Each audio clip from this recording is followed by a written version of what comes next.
मैं इस समय हूँ आगरा में। आगरा लोकसभा सीट से भाजपा ने अपने मौजूदा सांसद और एमओएस एसपी सिंह बघेल पर फिर से भरोसा जताते हुए उनको दोबारा टिकट दिया है। आइए उनसे जानते हैं कि उनके इस चुनाव में क्या मुद्दे रहेंगे। हम आपसे बघेल साहब पूछना चाहेंगे कि एक सब इंस्पेक्टर से एमओएस तक के सफ़र में आप किस्मत को श्रेय देते हैं या अपनी कार्यशैली को? दोनों को। कर्म और भाग्य दोनों प्रधान होते हैं, लेकिन लक लाइन लेके ना पैदा हो तो अपने जूते घिस करके, पैदल चल करके, मूवमेंट करके पैरों की लकीरों से हाथ की लकीरें भी बन सकती हैं।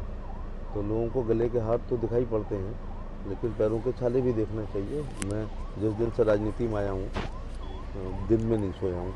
अब मुझे विश्व का कोई व्यक्ति बताए जो दिन में नहीं सोया। नंबर 2 बात, दोपहर का कभी खाना नहीं खाया है, क्योंकि मैं ब्रेकफास्ट फैमिली के साथ कर सकता हूँ। लंच लेने के लिए मैं अपनी कॉन्स्टिट्यूंसी से वापस आऊँ, ये संभव नहीं है। पर 3 बजे हाई टी पीने आऊँ, तो ये सब वो लोग हैं जो क्षेत्र में नहीं जाते हैं। ना डिनर के टाइम जो असली होता है 9 बजे, मैं कभी नहीं लौट सकता हूँ, क्योंकि यदि आप सभी कार्यक्रम करेंगे तो रात के 2 बजते हैं। तो इसमें भाग्य तो प्रधान है ही, लेकिन कर्म की पराकाष्ठा ये कर दी है कि मेहनत भी कान में 2-3 बार आके कहती है कि भाई मैं खुद थक गई हूँ, जाके घर चलो। ठीक है। आप जब लोकसभा चुनाव होता है तो उसमें राष्ट्रीय मुद्दे बहुत महत्व रखते हैं और मोदी जी का जो कद और व्यक्तित्व है वो तो इस चुनाव में महत्वपूर्ण है ही, लेकिन जो लोकल लोग होते हैं कॉन्स्टिट्यूंसी के, जैसा कि आपने भी अभी कहा कि उनको चंद्रयान से मतलब नहीं है, उनको अपनी नाली, अपना खड़ंजा, अपना पुल, अपनी बस से मतलब होता है। तो अब जब आप आगरा की जनता के बीच जाते हैं तो आपके मुद्दे और आप उनको कैसे कन्विंस करते हैं कि आप ही को वोट दें? चुनाव के दौरान जो पिछले में मिले थे वो डायरी मेंटेन करते हैं, उसको 5 साल में कर दिया। और अब जो नए फिर मुद्दे आ जाते हैं, विस्तार हो जाता है शहर का, नई कॉलोनीज बन जाती हैं, नई जनरेशन बालिग हो जाती है, उनकी अपनी समस्याएं। तो कोई मैनिफेस्टो कंट्री का तो एक हो सकता है राष्ट्रीय लेवल पर, लेकिन किसी लोकसभा पर का उसका अपना एक घोषणा पत्र होना चाहिए। और ये वही जानता है जो क्षेत्र का दौरा करे कि कहाँ सड़क है, कहाँ स्कूल है, कहाँ ज़रूरत बिजली की है, कहाँ पानी की, कहीं सोडियम लाइट की है, अथवा पार्क की है, अथवा पार्क के गेट की है, और कहाँ ट्रांसफार्मर है, कहाँ ट्रांसफार्मर फूक गया है। तो ये सब चीज़ें हम सतत रूप से, मैं जनता से रोज़ मिलता हूँ। पार्लियामेंट आप कवर करते हैं, आपने मुझे कभी वहाँ 5 बजे के बाद देखा ही नहीं होगा, क्योंकि मैं प्रतिदिन अपनी कॉन्स्टिट्यूंसी में आकर देर रात तक लोगों के बीच में रहता हूँ।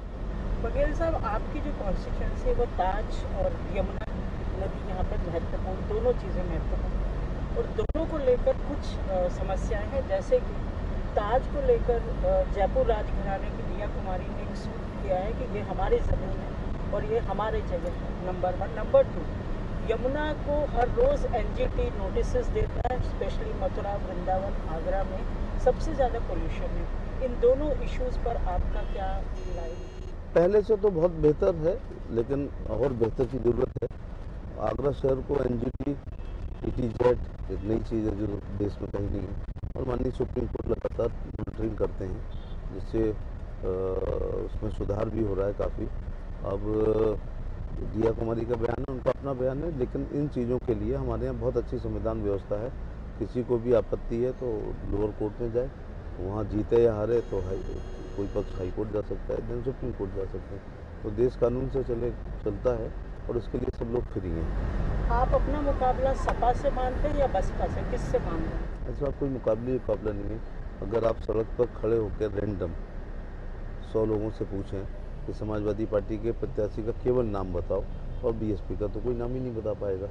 इस देश में अगर कट्टर जातवाद ना होता और गोत्र उसके बाद चलता, गोत्रवाद ना होता, और कट्टर धार्मिक अल्पसंख्यक लोग ना होते कट्टर, और चौथा अपनी अपनी बिरादरी के नेताओं से खूंटे से न बंधे होते, तो केवल मोदी जी के लाभार्थी अपने परिवार के सहित ये वोट डाल दें, तो उत्तर प्रदेश की तो बात छोड़ो, तमिलनाडु में भी कमल खिल जाएगा। बघेल साहब, आपने बहुत महत्वपूर्ण बातें कही, जो कि आपने जाति, धर्म, इन सब बातों की बात की। आज़ादी के हम अमृत महोत्सव मना चुके हैं, लेकिन फिर भी हमको आरक्षण की आवश्यकता क्यों है, नंबर 1। नंबर 2, आप आरक्षण देने पे विश्वास रखते हैं या फिर थियरी ऑफ मेरिट जो अरिस्टोटल के, कि जो इक्वल अपॉर्चुनिटी और जो डिजर्व करे वो आगे बढ़े? आज की सामाजिक, राजनीतिक और आर्थिक परिस्थितियों को देखते हुए शैक्षिक आरक्षण की आवश्यकता है। और क्योंकि 4-5 हज़ार साल से जो शिक्षा से वंचित रहे, राष्ट्र की मुख्य धारा में नहीं रहे, तो उनकी और मोदी जी ने कहा भी है। मोहन भागवत जी का भी कहना है कि आरक्षण को कोई खतरा नहीं है, संविधान को कोई खतरा नहीं है। संविधान को 19 महीने तक जो अपनी अनुसार चलाने वाले लोग, आपातकाल लगाने वाले लोग, DIR में संपूर्ण विपक्ष को मीसा में बंद करने वाले लोग, JP जैसे लोगों से लेकर छोटे नेता को लगातार जेल में भेजने वाले लोग, देश की आज़ादी छीनने वाले लोग जब संविधान को खतरा बताते हैं तो बड़ा अजीब सा लगता है। या तो 25 जून के बाद, 75 के बाद अगर राहुल गांधी पैदा हुए हों तो थोड़ा पढ़ भी लेना चाहिए कि इस देश ने आपातकाल को झेला है, और आपातकाल का मतलब है उससे ज़्यादा संविधान को खतरा कभी जिंदगी में हुआ, और एक आध दिन के लिए नहीं हुआ, एक घटना के लिए नहीं हुआ, बल्कि महीनों के लिए हुआ। आपसे बात करने के लिए आपका बहुत बहुत धन्यवाद। आपने इतने व्यस्त समय में हमें समय दिया। थैंक आपका यू, धन्यवाद थैंक यू, और आपको थैंक यू, हमारी ओर से बहुत थैंक यू, शुभकामनाएं। Thank you, thank you, thank you.